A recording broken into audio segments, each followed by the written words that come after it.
Os damos la bienvenida a Tech Holders, el podcast sobre innovación tecnológica aplicada a negocio, donde empresas y líderes del sector cuentan casos de uso actuales y las últimas tendencias destinadas a potenciar todo tipo de negocios.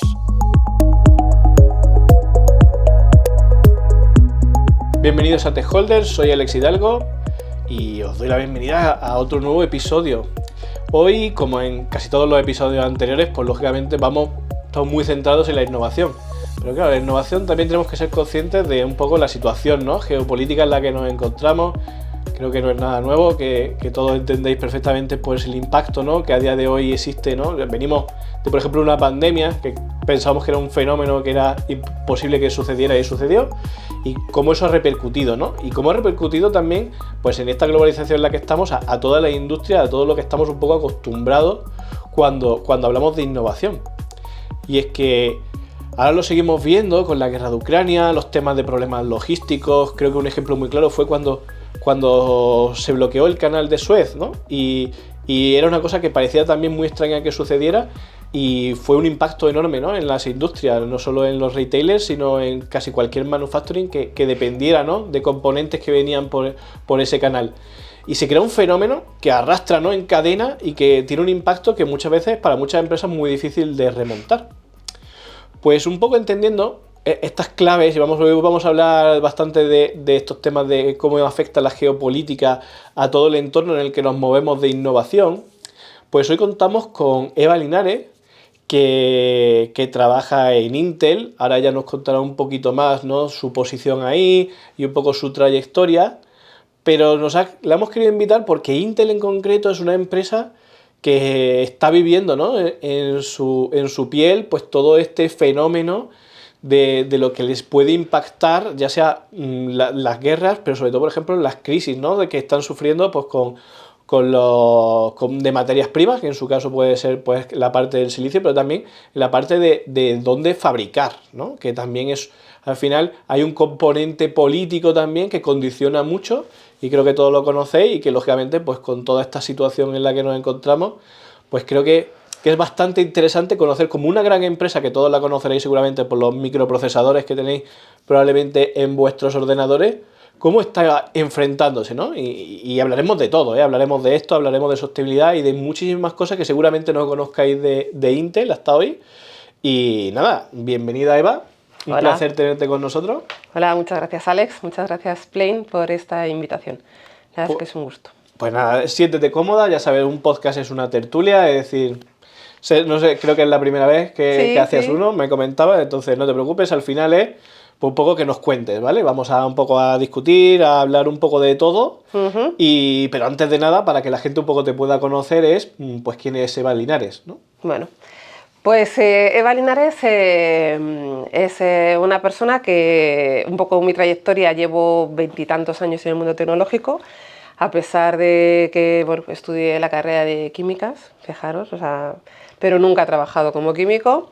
Terminé justamente la carrera con el tema del año 2000, que parecía que se iba a parar el mundo, en lo del euro, y bueno, pues entonces entré en el mundo de la tecnología, me enseñaron a programar en COBOL y en ensamblador, increíble, y nada, y a partir de ahí pues he ido evolucionando pues desde programación a consultoría, a jefe de proyecto, hasta que en un momento di el salto a la parte de alianzas, marketing y alianzas, que te da otra visión, y es una empresa de servicios. Luego pasé a una empresa de software, ¿vale?, de analítica avanzada, como alianzas y responsable de canal, y hace poco, 1 año y medio, me cambié a Intel, y con una visión totalmente diferente de lo que llevaba en mi trayectoria de servicios y de software.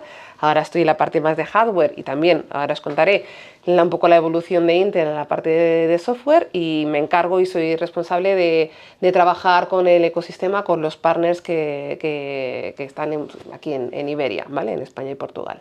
Si tuvieras que decir de 1 a 10 cuánto fue diferente Intel cuando lo conociste por dentro, de lo que esperabas que era por fuera. Bueno, pues impresionante.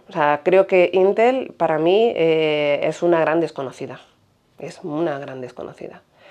Porque aparte de que sí, es muy enfocada a procesadores y a hardware, pero hay un submundo dentro de software, de luego también de fabricación, ¿vale? De la estrategia que tiene Intel ahora en la fabricación de microchips, o sea que es un cambio para mí y de hecho me ha costado, o sea, me ha costado el cambio porque estaba muy centrada en la parte de software y de servicios y encima Intel no vende nada, ¿vale? No es una empresa que venda, o sea, al final lo que intentamos es influenciar en el mercado, enseñar los valores de la tecnología y apoyar a que nuestros clientes y nuestros partners tengan la mejor tecnología en sus proyectos. Os comentaba en la introducción que claro, para Intel todo este contexto geopolítico ha sido... No le pasa desapercibido. Es es protagonista en muchos casos, está en bastantes noticias, ¿no? sobre las reacciones, ¿no? O sobre la estrategia que tiene, ¿no? Por un poco, pues cosas como hemos visto, por ejemplo, con la parte que decíamos de la guerra de Ucrania. Y eso ha impactado, por ejemplo, en la facturación, en la fabricación, ¿no? de microchips, que es a día de hoy, pues como lo llaman como el nuevo petróleo, ¿no? Ese es al final, a día de hoy, es clave de cara a la mayoría de las industrias y por lo tanto mantener y poder conseguir, ¿no? el flujo de fabricación que había hasta ahora y crecer es una tarea ardua y complicada. Pues sí, mira, yo creo que en efecto, yo creo que los semiconductores, y de hecho lo hemos vivido en este tiempo, la escasez que hemos tenido durante la pandemia de los semiconductores, ¿no? A la hora de comprarte un coche, ¿cuánto tiempo te tardaba en entrar en un coche? O sea, casi un año o una cantidad de meses brutales, ¿no? Y no solamente en la parte de esa escasez de semiconductores, sino que también en este mundo tan digital, que estamos volviendo en un mundo digital en el cual pues hay como 4 motores, ¿no? que hacen esa digitalización. Uno es la capacidad de cómputo que tenemos en todos los dispositivos, ¿no? El cómputo ubicuo que tenemos en todos los dispositivos, desde el smartwatch, desde el teléfono, desde los dispositivos en IoT, desde el ordenador, las tablets. Todos nuestros dispositivos tienen esa capacidad de cómputo y además esa conectividad, porque todos se transfiere y se transforma, o sea, hay un tráfico de datos, ¿no? Esa conectividad con 5G, con la Wi-Fi, o sea, todo está, esa conectividad que es fundamental. Y además, otro de los motores que fomentan esa digitalización es que no solamente se requiere esa capacidad de cómputo en el propio dispositivo, en el origen, pero también es capaz de, o necesitamos combinar con la capacidad de cómputo en la nube o en un data center, ¿no? En un data center tradicional. Y luego además, con tantos datos que se genera, es necesario darle inteligencia a todos esos datos, ¿no? Con la inteligencia artificial también es otro motor que va a fomentar esta digitalización. Y para todo ello, lo que está clarísimo es que los semiconductores, ¿vale? Están ahí. Sí, son la base, es lo que comentas, que muchas veces al final lo relacionan, ¿no? Pues con el logo Intel Inside, ¿no? Que estamos acostumbrados muchas veces de ver, ¿no? En los PCs, que lógicamente es por donde naciste, pero que claro, que a día de hoy lo que comentas son los dispositivos IoT que puedan tener microprocesadores Intel y que forman parte de casi todo lo que conocemos. Y como comentas, la compra de un coche, a día de hoy el manufacturing del coche se ha visto totalmente afectado por la escasez. Por la escasez. Y luego yo creo que el tema fundamental es que para poder tener esos chips que son tan chiquititos y que son la clave, ¿vale? de esa digitalización, es lo que cuesta, ¿vale? O sea, la construcción de una fábrica de chips es súper costosa, ¿vale? De hecho, suele ser alrededor de unos 10 o 15 billones de dólares, ¿vale? Lo que cuesta una fábrica, y no solamente las grandes inversiones, sino también porque requiere salas limpias, ¿vale? En la fabricación de un chip no puede haber ni una mota de polvo, o sea, es más, está mucho más estricto que un quirófano. Que un propio quirófano, o sea, es impresionante. Incluso las vibraciones no pueden ni siquiera vibrar, o sea, las instalaciones de una fábrica son brutales, ¿no? Y la cantidad de agua, ¿verdad? Y la cantidad de agua, o sea, lo del agua es impresionante. De hecho, a mí me contaron De hecho, recientemente me contó un compañero que la fábrica nuestra de Irlanda, ¿vale? Está justamente por encima, o sea, está generada en una parte de un río, porque las obleas necesitan mucha agua para el proceso de limpieza y tal. Entonces estaba justamente la fábrica de Intel en Irlanda, está por encima de la fábrica de la cerveza Guinness. Entonces estaba muy preocupado lo de Guinness, a ver qué es lo que va a pasar con el agua que viene de Intel, a ver qué uso se va a dar, que va a afectar a mi cerveza. Pues nada, pues no afectó a la cerveza para nada y todo el mundo en Irlanda está bebiendo la cerveza de Guinness utilizando el agua que se limpia los semiconductores. O sea pero en efecto, el agua es una parte súper importante dentro de la fabricación. Y luego también tenemos de hecho, en esa fabricación necesita maquinaria súper específica de litografía para convertir ese silicio, ¿vale? Que viene de la arena de la playa. De hecho, la materia prima de la parte de los microchips viene de la propia arena, es convertir ese silicio, ¿vale? en transistores bueno, de transistores súper pequeñitos que dan lugar a todos estos dispositivos que ahora mismo necesitamos, tanto en los vehículos, en la lavadora, en el teléfono, en los servidores, etcétera, etcétera. ¿Vale? O sea que al final es súper importante toda esa cadena de suministro, es importante, bueno, pues tener todo controlado para el... Claro, además tampoco hay muchísimos fabricantes que hagan este tipo de maquinaria de cara a... Mira, pues en efecto, al principio de los años 2000 había como unas 20 empresas que se dedicaban al tema de la fabricación de chips. Actualmente, ¿vale? Por el costoso, el elevado coste que tiene esta fabricación, de una fabricación avanzada, hay 3 empresas, ¿vale? Esas 3 empresas son TSMC, Samsung e Intel, ¿vale? Y un poco de referencia a lo que tú comentabas, y debido a todo este tema de la guerra de Ucrania, el tema de de la escasez con la pandemia y tal, el objetivo que tiene Intel, ¿vale?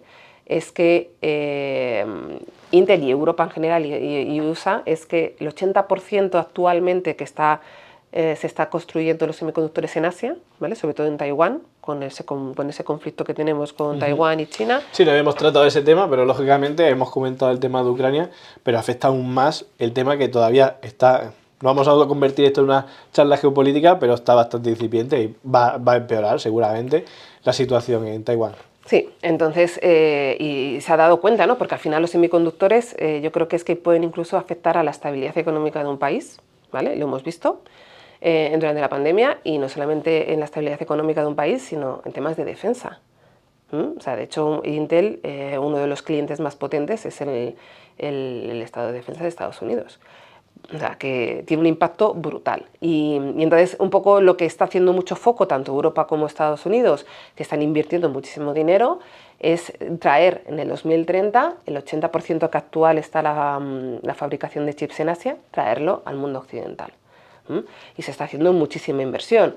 En Europa, por ejemplo, hemos anunciado una inversión hasta el 2030 de 80 billones de dólares vamos a crear una fábrica nueva en Alemania, estamos ampliando la fábrica de Irlanda, estamos ampliando la fábrica de Israel, estamos haciendo un centro de investigación y de mejora de chips en Francia, de testeo en Italia. Aquí en España estamos invirtiendo con el Barcelona Supercomputing Center para mejorar la tecnología y la nueva metodología RISC-V, que es como procesadores Open.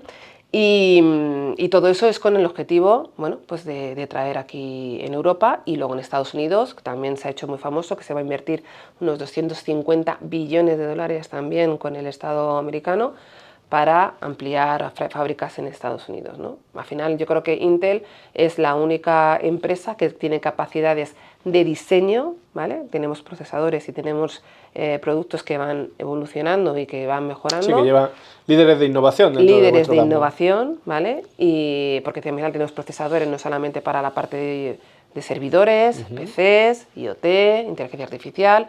O sea, tenemos muchos tipos de procesadores dependiendo de la carga de trabajo.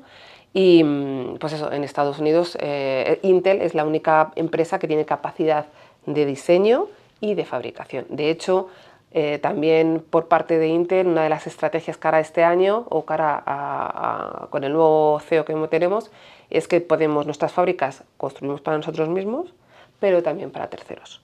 O sea, eso con esa alta demanda de datos y de capacidad de cómputo que se requiere, pues la estrategia es, oye, no solamente voy a producir para mis productos, sino voy a compartir mis capacidades y mi conocimiento en la fabricación, incluso mi IP, ¿vale? Para terceros. Y incluso con la competencia, ya hemos firmado un acuerdo con Amazon, con Meta, o sea, es decir que, bueno, pues ese es el objetivo de Intel, ¿no? Que esto claro, es que lo que decíamos, es imposible no ponerse geopolíticos porque al final el tema de Taiwán entiendo que afecta principalmente porque en caso de escasez, pues al final tienes que decidir quién es tu comprador. Y ahí es cuando estamos hablando de que el semiconductor es algo, y al final en su composición ya dentro de lo que es el microchip, es tan valioso que tenerlo, poder adquirirlo por delante de tu competencia, aunque ya estemos hablando a nivel de países, es una ventaja competitiva enorme. Entonces al final es una guerra por ser, ¿no? la fabricación de ello. Entiendo que pues Europa y Estados Unidos hagan este cambio. ¿Crees que es una cosa que solo puede hacer Intel por el tipo de manufacturing que es? Porque al final estamos hablando de este tipo de fábricas muy complejas, donde hay muchísima automatización. ¿Crees que ese mismo ejemplo se podría llevar a otro tipo de industrias que a día de hoy lo hacen todo en Asia, en muchos casos por el tema del coste, y que a día de hoy, por cómo está la tecnología, podrían llegar a proponerse traer mucho más hacia Occidente? Pues a ver, lo que está clarísimo es que la situación, creo que no tenemos que tener tanta dependencia de Asia, ¿vale? Y yo creo que los semiconductores, que es lo que conozco, ¿no? Al final se demuestran que hemos sufrido mucho la pandemia, ¿no? Con la entrega de dispositivos, de PCs, la alta demanda que ha tenido y la poca y la escasez de los problemas que hemos tenido de cadena logística. De la cadena logística. Entonces, está claro que se tienen que traer, o sea, no tenemos que tener esa dependencia, pero desconozco otras empresas que deberían de intentar hacer lo mismo. No sé si tú tienes algo en...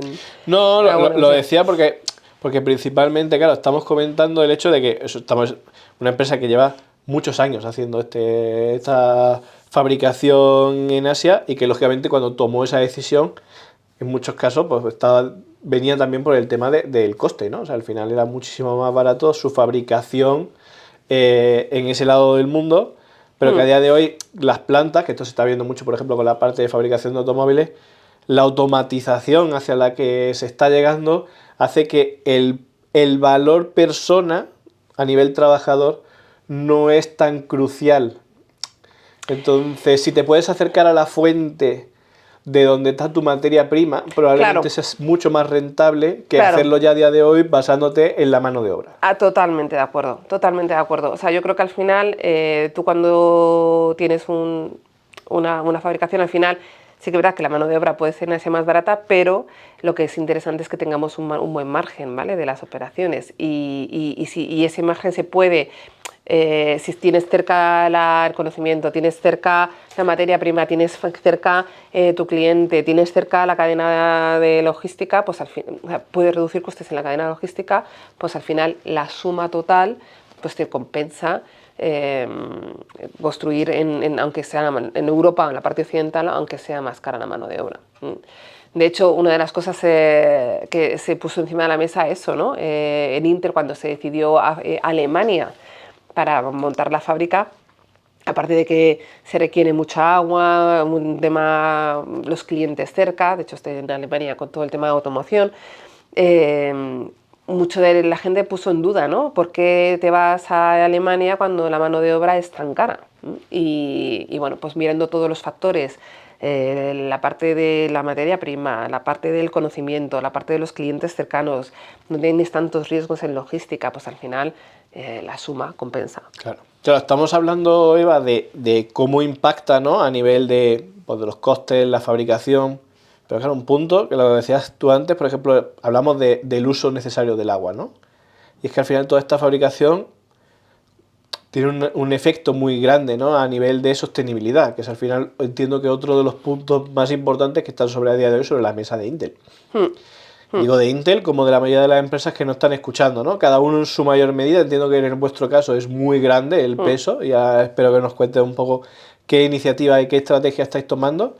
Pero al final también, pues que cuentes a las empresas que nos están escuchando, desde tu punto de vista, cómo crees también que ellos deberían enfocar, ¿vale? Entonces, vamos a empezar a nivel de Intel. ¿Qué es lo que estáis haciendo? O sea, para vosotros, ¿cómo de crucial es el tema de la sostenibilidad? A ver, para nosotros, y creo que en el mundo tecnológico la sostenibilidad se tiene que ver desde una visión bastante holística, ¿no? Hemos hablado de que muchas veces el dato se genera en el propio dispositivo, y hay que mirar esa sostenibilidad desde el origen del dispositivo y ese movimiento al centro de datos donde se procese. Y puede ser en el cloud, puede ser on-prem. Y no solamente ahí, sino también la red, ¿vale? Que muchas veces ese tráfico de datos de un sitio a otro tiene mayor peso y mayor consumo energético que incluso el propio procesamiento, ¿vale? O sea que hay que mirarlo a la sostenibilidad en un mundo completo, ¿no? Además, Intel tiene, lo que hemos hablado, tiene el tema de que es fabricante, ¿vale? Y para Intel la fabricación y la sostenibilidad en el proceso de fabricación es crucial. De hecho, en Estados Unidos se ha nombrado Intel como la empresa más sostenible en la parte como la empresa más sostenible por Barron's, ¿vale? Que es una revista especializada en economía en tema de medio ambiente.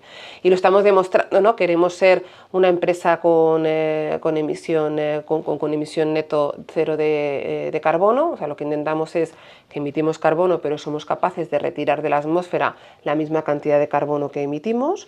Luego el tema del agua, somos un cómputo cero también de agua, ¿vale? El agua que gastamos o que usamos, pues la volvemos a poner cero, o sea, la restituimos. Luego nuestras fuentes de energía renovable, actualmente el 85% utilizamos energías renovables en la fabricación y queremos llegar a un 30%, a un 100% en el 2030, ¿vale? O sea, al final estamos muy enfocados en fábricas que sean totalmente sostenibles y luego tenemos nuestros productos, ¿no? Que también queremos que sean sostenibles. Desde en un data center, en un centro de datos, pues valoramos y analizamos la sostenibilidad tanto de la parte del silicio, la parte del servidor, la parte del rack, o sea, del centro de datos, ¿no? en su totalidad. Y una de las cosas que estamos innovando es en los que son los servidores modulares. Los servidores modulares, lo que consiste o lo que queremos es que cada uno de los componentes, el almacenamiento, el procesamiento, el networking, la entrada y salida de los dispositivos, todo esto sean gestionados y actualizados de manera independiente. ¿Esto qué es lo que conlleva? Pues bueno, pues que se pueda optimizar ese rendimiento, se alarga el ciclo de vida de ese componente y al final afecta en un desecho, ¿vale? Reducir el desecho de los residuos electrónicos, ¿no? Así que eso es la verdad. Eso en concreto, además, tuve la oportunidad, cosas que no tienen nada que ver con este podcast, pero de la casualidad de que estando en San Francisco pude visitar uno de los data centers. Si tú me puedes decir más que yo.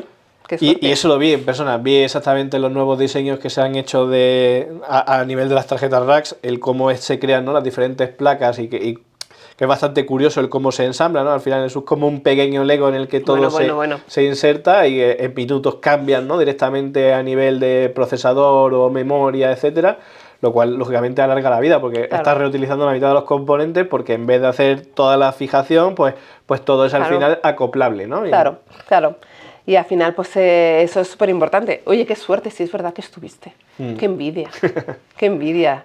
Jolín, ya a ver, llevo un poco tiempo en Intel, pero me encantaría ir a ver un data center de Intel y luego, desde luego, una fábrica. O sea, sería una pasada. Pero bueno, un tema también, volviendo al tema de la sostenibilidad, es no solamente la parte de la fábrica, la parte de los productos, pero yo creo que también es muy importante en los sectores o en el sector tecnológico es que tener un criterio, ¿vale? Un criterio estandarizado en todas las empresas para medir y hacer un rastreo y seguimiento de la huella de carbono que tenemos en el sector y que se puede replicar en cualquier sector. O sea, porque yo creo que ahora mismo el tema de la sostenibilidad es tan nuevo, ¿vale? Que no hay unos criterios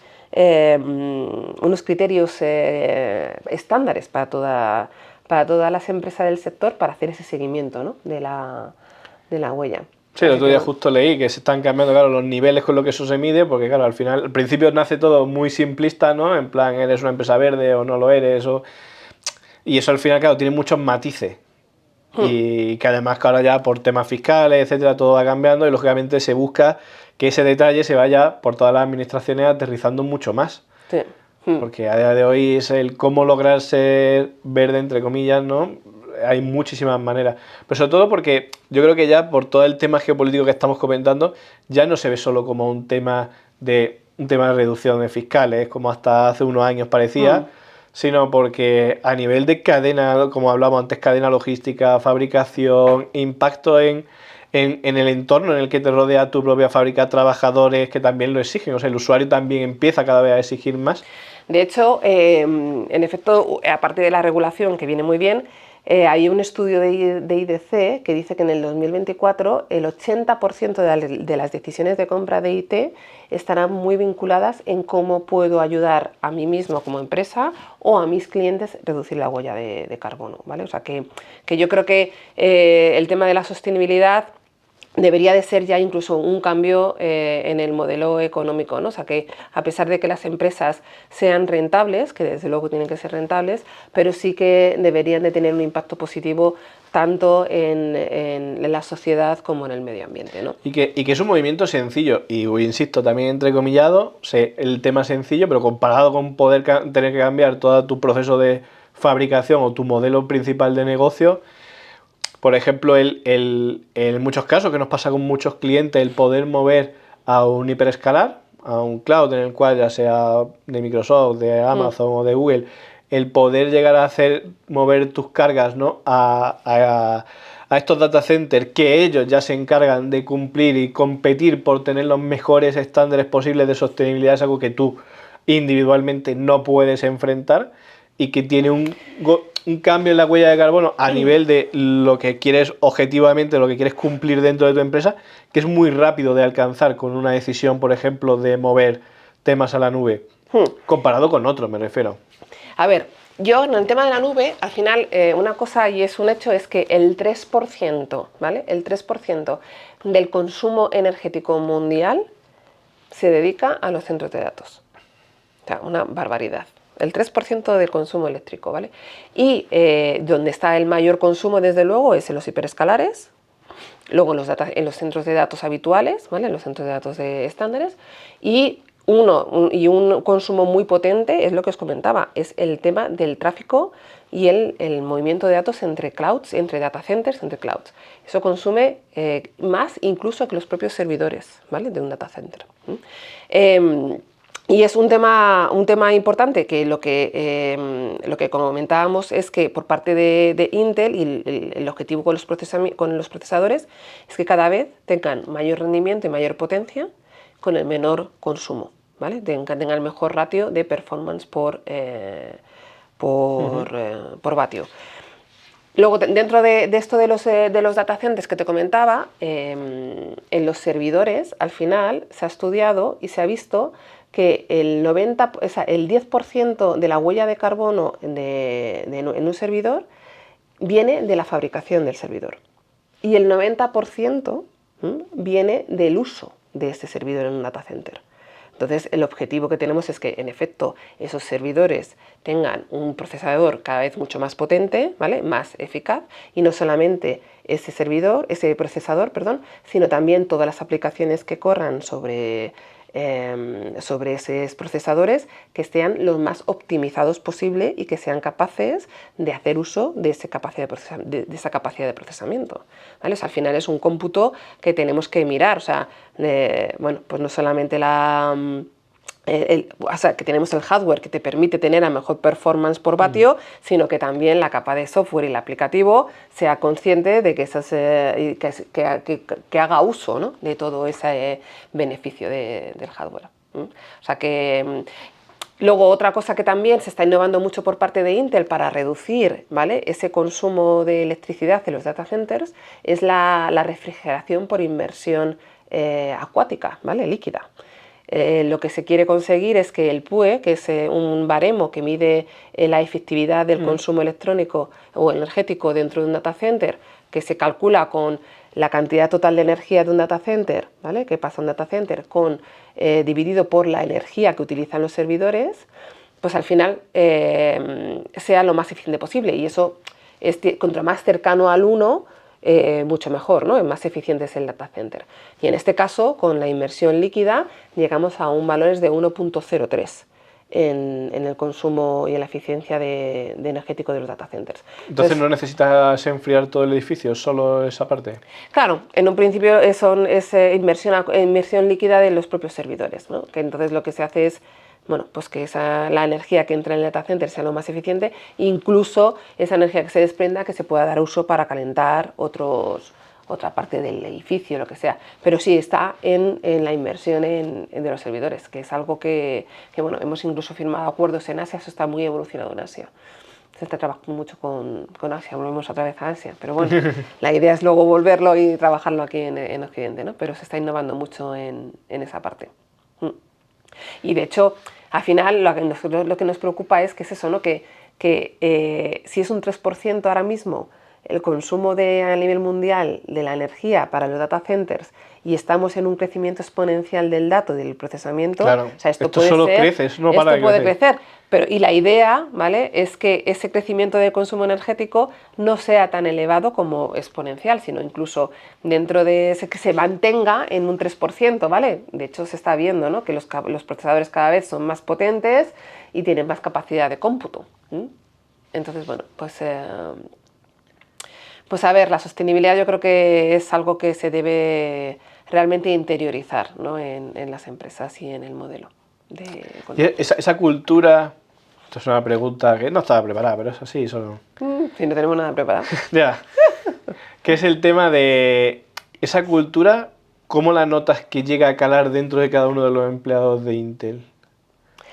Pues yo creo que nosotros somos muy conscientes. A ver, dentro de Intel, una de las líneas de negocio que se quiere hacer cara al 2023 es muy centrado en el tema de sostenibilidad, ¿vale? En la sostenibilidad dentro del data center y en los PCs, por ejemplo, también, ¿vale? O sea, al final lo que intentamos siempre y con nuestros productos es que, bueno, pues que sean lo más sostenibles, porque igual que te he comentado que en un servidor un 10% es la fabricación y un 90% es el uso, ¿vale? Porque al final un servidor en un centro de datos está 24/7, en la sostenibilidad o en la huella de carbono en un PC es todo lo contrario, ¿vale? Un 90% es la fabricación y un 10% es el consumo. Es en ejecución. ¿Por qué? Porque la fabricación requiere y un PC pues utilizamos mucho la batería, no estamos totalmente en uso, ¿no?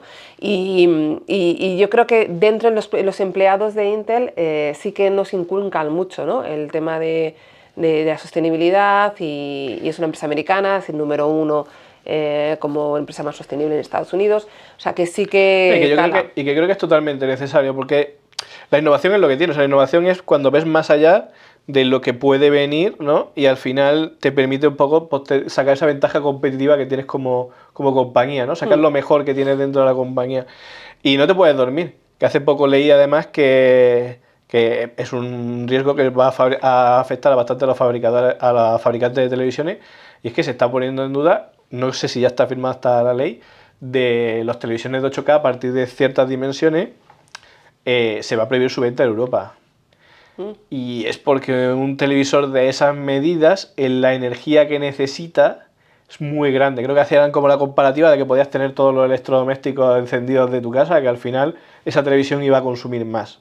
Es un poco al final esa batalla, ¿no?, por intentar crecer, como hemos visto siempre, ¿no?, con tener un número más grande, que después del 4K claramente había que crecer a otra cosa, aunque ya a la percepción de los humanos empieza a ser complicado, ¿no? Yeah. Pero claro, desde el punto de vista energético ya puede ocurrirte esto. A lo mejor nadie lo pensó, o sí lo pensaron, pero pensaron que el riesgo era bajo, Pero te puede ocurrir que ahora de pronto pues hagas un PC que te digan que no se puede llevar al mercado porque su consumo es demasiado elevado.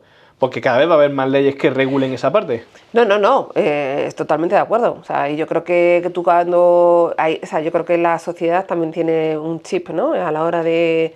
Y cada vez le preocupa más el cambio climático, le preocupa más la sostenibilidad y sí que es verdad que si eres capaz, ¿vale?, de poder dar un producto con el menor huella de carbono posible, o sea, mucho mejor, ¿no? Claro. Porque somos todos conscientes de ello.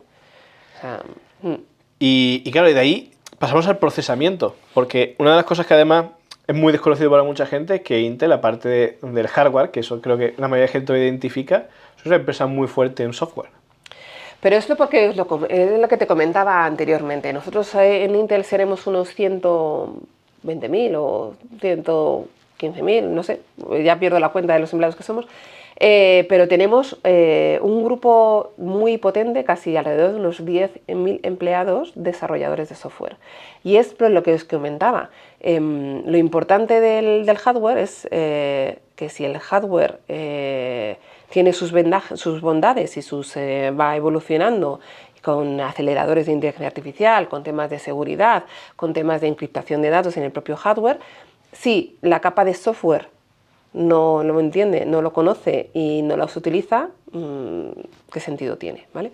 Entonces, nuestro trabajo es que tanto los vendors con los sistemas propietarios, como puede ser un SAP, un Microsoft, un Red Hat, un VMware, o sea, toda la capa de software, si no es capaz de estar optimizado y ser consciente de las bondades que tiene el hardware, no sirve para nada, ¿vale? Todo lo que os estaba comentando de las bondades y que tal. cada vez hay más servicios, cada vez hay más opciones. O sea, llegar a ser un experto de saber cómo optimizar, ¿no?, y tunear cada uno de los aspectos que va a suponer tu solución es muy complejo al final a día de hoy. Sobre todo cuando llegamos a ese bajo nivel, ¿no?, que muchas veces esperas que eso ya venga hecho. Venga hecho, pero es necesario, ¿vale? Y entonces Intel tiene la capa de desarrolladores para los vendors, que trabajamos con casi 1000 SVs, ¿vale?, a nivel global, porque, claro, nuestro objetivo es que esa capa de software pues tenga ese conocimiento, esté optimizado y, bueno, y cada vez que se venda, pues al final la capa de hardware o el procesador sea Intel, ¿no? Pero no solamente para los vendors o para los sistemas propietarios, sino para las comunidades de open source. O sea, nosotros trabajamos muchísimo con las comunidades de open source, ¿vale? Les ayudamos, ponemos muchísimo software gratuito en las comunidades, ¿vale? Somos los mayores contribuidores de Linux, por ejemplo, trabajamos y optimizamos más de 100 sistemas operativos. O sea, al final, nuestro objetivo es que Intel se convierta en una especie de estándar, ¿no? Y en la parte de abajo, la capa de software, con las comunidades open source, pues al final vayan utilizando nuestra tecnología, ¿no? Y entonces tenemos mucho software gratuito, por ejemplo OpenVino. OpenVino es una plataforma de librerías y de herramientas que están disponibles a los desarrolladores de inteligencia artificial, de computer vision, para que optimicen sus modelos y sus programas sobre tecnología, sobre hardware Intel, ¿no? O sea, y eso es totalmente gratuito, que lo ponemos en disposición de quien quiera y de todos los desarrolladores. Pero, y luego también tenemos software gratuito para la parte muy cercana al hardware, temas de telemetría, para ver cuál es la capacidad bueno, pues como el rendimiento de los procesadores y de la parte más de hardware, que además sirve esas soluciones o ese software de telemetría para tener soluciones de sostenibilidad del data center. Tenemos una solución de software para el data center que, unido con lo que comentaba, te sirve para medir cuál es tu eficacia de tu centro de datos. O sea que también tenemos una capa de software. Luego también hemos hecho una adquisición de una empresa para optimizar las aplicaciones en el cloud, ¿vale? O sea, se llama Granulate, que también aquí sí que tiene coste, tiene licencia, y porque te puede reducir hasta un 60% el ahorro el ahorro en el consumo de cloud, ¿no? O sea, al final estamos sacando, ¿no? Aprender a hacer un uso responsable, que Sí. también como compañía os viene bien, es decir, tampoco os interesa tener una demanda, aunque por un lado pueda parecer que tener gente que sobreutilice, ¿no?, la capacidad de cómputo, etcétera, implicaría necesitar tener más hardware que por lo tanto como compañía os pueda beneficiar, también nos pone un aprieto en muchos casos. Entonces, al final es mucho mejor tener un crecimiento sostenible y responsable, sí, que a la larga al final tiene un menor riesgo que crecer a lo loco porque la demanda se dispare por un mal uso de la propia tecnología. sí, y al final es lo que os comentábamos, ¿no? Esto va creciendo de manera exponencial, y sí que es verdad que por eso estamos invirtiendo en fábricas, ¿vale? Porque se va a requerir tanta capacidad de cómputo, pero esa capacidad de cómputo, esos procesamientos que sean lo más eficientes posibles, ¿vale? Entonces o sea, hay que crecer, pero siendo de manera responsable y de manera eficiente. Ahí bastante ligado a eso, lo que me viene a la cabeza es todo el tema de blockchain, que también ha sido uno de los grandes protagonistas de sobredimensionar la necesidad, ¿no?, de cómputo para poder hacer la parte de minería. Ahí está. De hecho, la parte de ahí de las tarjetas gráficas y tal, ahí ha habido un incremento brutal con el tema de la capacidad. ¿A vosotros como compañía os ha afectado? Pues mira, no, porque nosotros en la parte de minería, ahí se utilizaban más temas de GPU que de CPU y no... ¿vale?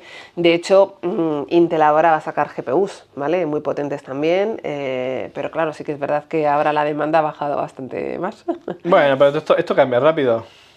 Pero sí, pero hemos sacado nuevas GPUs tanto para HPC y para computación de inteligencia artificial, ¿vale? Claro, por eso digo que independientemente de blockchain, por un lado está la inteligencia artificial, pero vamos, también está el mundo de las videoconsolas, que también ha sufrido muchísimo. Bueno. Claro, con la locura de utilizar las tarjetas gráficas para otra cosa, a los propios fabricantes de toda la vida que eran los principales sponsors, ¿no?, de esa tecnología, también les ha costado, ¿no?, llegar a ella en muchos casos, porque su uso ahora era otro. En efecto. Pero bueno, pero también, o sea, por eso hemos sacado, ¿no?, por el tema del gaming también, que está ahí. O sea, es otra línea de negocio que antes Intel yo creo que estaba más centrada en más procesamiento más tradicional, pero estamos sacando nuevos productos cara a una nueva división, cara a sacar tarjetas gráficas muy potentes, tanto para el data center como el gaming, HPC. ¿Y ahí hacia dónde está llevando la línea de innovación desde Intel? Pues mira, yo creo que el tema de innovación por parte de Intel está en el ADN, ¿no? Desde que fuimos fundados hace más de 50 años, habéis visto que empezamos con un procesador, salió la era del PC, ¿no? El PC personal, el computer personal, PC, vamos. Con el Intel Inside, que todo el mundo conocía el Intel Inside, Pentium, tal.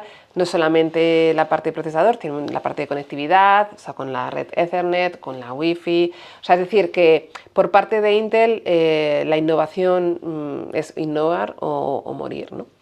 Y de hecho, estamos, bueno, pues hay una unidad de negocio dentro de Intel que se llama Intel Lab, que su objetivo es invertir en startups, ¿vale?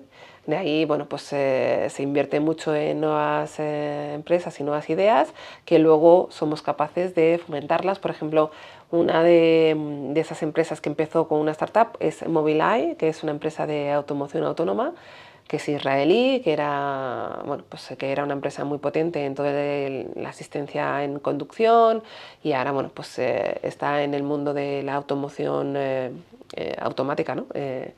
Y es una inversión por parte de Intel que ha salido en bolsa y estamos muy orgullosos de ello, ¿no? Y luego, además, pues tenemos acuerdos y entramos en muchas comunidades, iniciativas de innovación, por ejemplo, en el mundo del retail, con ORI, Open Retail Initiative, en el cual nos unimos con muchísimas empresas del sector de retail, con empresas de tecnología, con comunidades de open source, para ver el futuro y la transformación digital del sector retail, o también en energía. Con Iberdrola tenemos un acuerdo y una iniciativa para E4S, que es Edge for Smart Substation, que también lo que intentamos es la eficacia en la distribución energética, ¿no? O sea, al final, Intel invierte en empresas de startup, pertenece en muchísimas comunidades e iniciativas de innovación, y luego, desde luego, que con universidades, con áreas de innovación, por ejemplo, la computación cuántica. Al final, bueno, pues hay tanto que puede crecer y tanto se puede innovar que te voy a preguntar por ahí, porque, a ver, en el programa siempre preguntamos una pregunta a todos los que hasta ahora se han sentado por aquí, que hoy no la voy a hacer, pero simplemente hasta ahora hemos preguntado que qué era para la persona, ¿no? que tenía, con la que tenía la oportunidad de charlar, qué era el metaverso y cómo veía que iba a enfocar en su empresa. Pero bueno, ya nos vamos acercando, estamos ya cerca de 2023, vamos a ir cambiando, ¿vale? Entonces, lo has comentado así brevemente, te voy a preguntar por él, y es para Intel, ¿qué es el Quantum Computing y cuánto cree que va a crecer, ¿no? O sea, ¿qué es para vosotros? A ver, la computación cuántica, está ahí, ¿vale? Yo creo que se están haciendo pasos de gigante con la computación cuántica. Sí que es muy complicado, no sé cómo explicar, ¿no?, la computación cuántica, pero al final, tú seguro que lo sabes casi que mejor que yo, pero la idea es, si tú tienes un transistor, que es lo que estábamos comentando antes, que traduce de 0 a 1, ¿no? El lenguaje medio informático, si tienes una moneda en que cada uno es un 0 y un 1, ¿vale? Pues imaginaros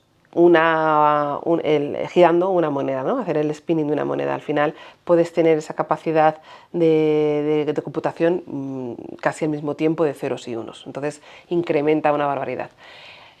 Hay muchísimos retos para el tema de la computación, porque esos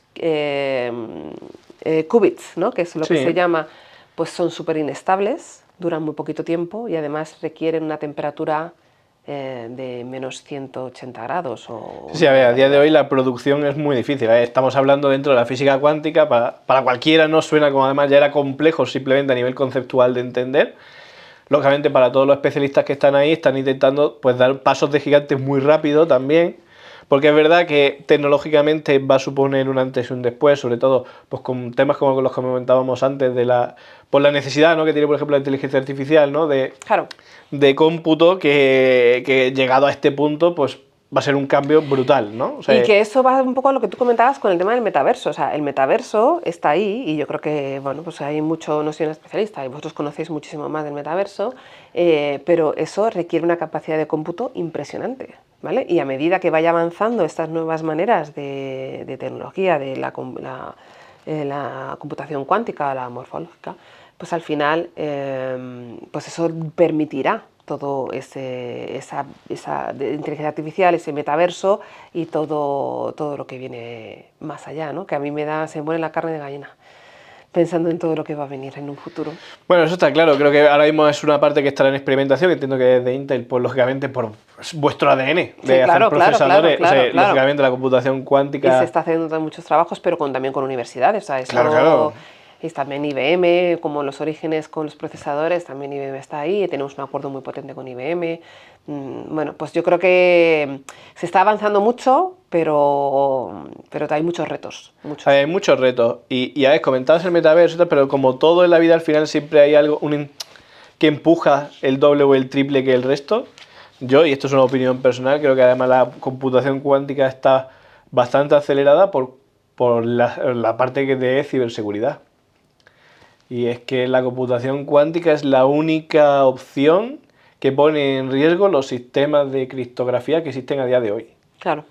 Porque a día de hoy romper casi cualquier tipo de clave, pues por los algoritmos que hay descifrados son muy complejos, muy costosos, hacer la fuerza bruta es casi es una locura en mayoría de los casos, no es rentable. Entonces, claro, ¿qué ocurre si existe un procesador que va cientos de miles de veces más rápido? Entonces, en ese sentido, claro, pone en duda que algo que a lo mejor se podía contabilizar de hoy, necesitas 200 años para romper esto, a lo mejor no necesitas más que uno. Bueno, ni uno, casi.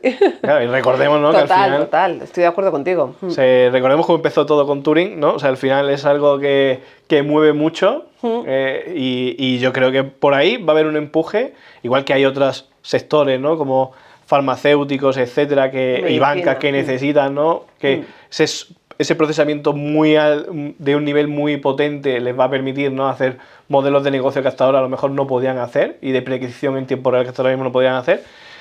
creo que es un punto que la inversión va a ser constante, que creo que en los próximos años vamos a ver cambios muy grandes. O sea, Sí. Igual que a día de hoy lo ves y ves los vídeos, ves que ahora mismo son como frigoríficos gigantes, muy inestables y que cuesta mantener, creo que eso va a cambiar radicalmente. Bueno, el reto es ese, ¿no? Que convertirlo en hacerlo que se pueda consumir. O sea, hacer un a producto escala, al final. que Claro. se pueda escalar con ello. Porque ahora está muy centrado en investigación y se está trabajando mucho, pero... Pero así empezasteis también con los centros de supercomputación. ahí está. O sea que eso al final todo llega. Todo llega. Y por eso nos encanta aquí también hablar de innovación, porque al final no puedes perder la pista de este tipo de cosas porque... No, porque están ahí. Y va muy rápido. Y eso es lo que nos permite que esta digitalización vaya a pasos agigantados. Sí, apasionante. Y nada, y apasionante tener a alguien de Intel, ¿no? Porque al final es lo que decías, es una empresa totalmente desconocida para la mayoría, más allá del logo, ¿no? Y que todo el mundo sabe que está dentro del PC, que la mayoría de la gente, pues a no ser que te dediques muy en ese nicho, tampoco saben ni cómo funciona, ni cuál es su complejidad. De hecho, o sea, yo soy un ejemplo. A ver, normal, imagino que habrá pocos ingenieros dentro de Intel que sepan toda la complejidad que existe dentro de sus productos, pero era bastante interesante porque al final es la base. Es la base de a lo que nos dedicamos, la base de la tecnología que utilizamos para todo lo que estamos hablando aquí en este podcast de innovación. Sí, de hecho... Casi ninguna de las cosas de las que contábamos existiría si no estuviese eso. De hecho, esa es la base, ¿no? Y es el Logan, el claim de Intel es do something wonderful, ¿no? Porque al final es, si no tienes esa base, no puedes construir nada. Claro, y además imagino que, como me pasa a mí y le pasará a mucha gente que no está escuchando, pues existe esa incertidumbre, ¿no? Esa parte de, como comentábamos antes, por ejemplo, una empresa le es interesante o no pasar al cloud por las razones que hemos comentado, hablando de sostenibilidad, hablando de costes, hablando de saber cómo vais a conseguir, ¿no? Poder digerir un poco esa demanda, pues también que os va a implicar hacer cambios radicales dentro de la compañía, ¿no? Como has comentado, de tener que llevar parte de la producción a Occidente, cosa que era impensable hasta hace nada. Y como al final la geopolítica, que empezamos hablando de eso, impacta en todo lo que hemos comentado hasta ahora. Cuando estamos hablando de una empresa como que en vuestro caso, que es tan global y que tiene un impacto más allá de lo que nos podíamos imaginar, ¿no? Sí. Pues para mí súper interesante y además me ha encantado el que sea con Intel, ¿no? El abrir esta última pregunta, ¿no? Ya pasando del metaverso a la parte de computación cuántica, ¿con quién mejor, no? que con Intel, que esta será una pregunta que seguiremos haciendo recurrente a los próximos invitados. Ajá. Y que es un placer, ¿no? Haberlo abierto contigo y que nos hayas contado esto, nos hayas podido dedicar tiempo dentro de tu complicada agenda a estar con nosotros y a contarnos seguramente un montón de curiosidades que la mayoría de gente no conocerá sobre Intel y a qué os dedicáis. Y nada, un placer, no sé qué te ha parecido hasta ahora. Pues a mí me ha encantado, es mi primer podcast y espero tener más posibilidades de venir. De volver a repetir. Y Pues nada, y creo que ha sido muy interesante y muchas gracias por esta oportunidad. Pues encantado de tenerte con nosotros, Eva, y muchas gracias a todos los que habéis llegado hasta aquí. Para mí ha sido un episodio que me ha encantado y espero que a vosotros os parezca igual, ya sabéis. Como siempre, os recomiendo que os suscribáis en vuestra red favorita para seguir podcast y estéis atentos a los próximos episodios que tenemos. Creo que vamos a arrancar 2023 con un montón de cosas nuevas que contar y vamos a seguir, ¿no? Conociendo a esas personas, que es lo que más me encanta del podcast, ¿no? O sea, es conocer a esas personas que están detrás de estas grandes empresas cuyo nombre, ¿no? Como pasa el día de hoy, ¿no? Intel es muy rimbombante, que al final son personas que en el día a día, como todos los que nos dedicamos a este sector, pues intentamos trabajar en innovar cada día, ¿no? Y en hacer que de la tecnología también pues ayude, ¿no? a nuestro día a día, a nuestro mundo, a la sostenibilidad que tantas veces tratamos, a la innovación que tantas veces nos encanta tratar y espero que nos veamos muy pronto en el siguiente episodio. Muchas gracias Eva. Muchas gracias a todos, un gusto.